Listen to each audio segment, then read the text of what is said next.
I'm Carolyn, Trichologist at Absolique Hair Health Clinic. We're talking about how we prevented postpartum hair loss today, which is post-pregnancy diffuse hair loss. Now, it's part of every pregnancy. Some women notice it more than others, but it is part of what happens. It's to do with the hair cycle. So in the last trimester, our regular falling hairs don't fall, so all of the hairs remain in our anagen growing phase. After pregnancy, which is 3 months after birth, 3 months after the cycle resumes, or 3 months after breastfeeding stops, the growing hairs that have been held in the growing phase will actually fall out, along with the normal daily quota of falling hairs. So you may experience 200 to 300 hairs falling per day. As I said, some people notice it, some people don't.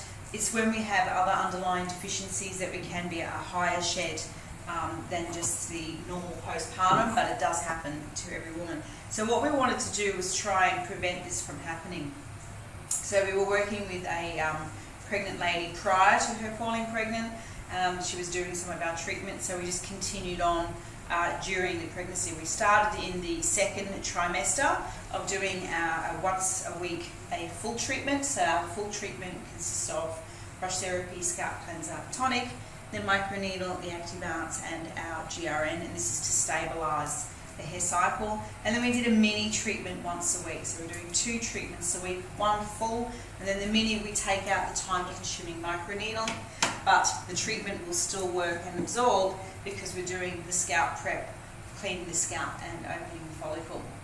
So we checked in post-pregnancy, and it was 3 months after the birth. It was 3 months after the cessation of breastfeeding. So if it was going to happen when we checked in, it should have been happening, and it didn't. So what we managed to do is, through stabilising the hair cycle, which is our 2 products, the Activarts and GRN, with the right scalp prep, and we used a bit of base nutrition, that we managed to avoid. Now this is very, very important and a bit of a breakthrough for us, for people who can't afford to have the shed postpartum, and we can actually use this on top of stop-starting medications and the types of illnesses that cause fluctuations in the body and this type of hair loss. So it's very exciting. If you want to know more about how we are now preventing different types of hair loss, please drop me an email. It's Carolyn at Absolique, info@absolique.com.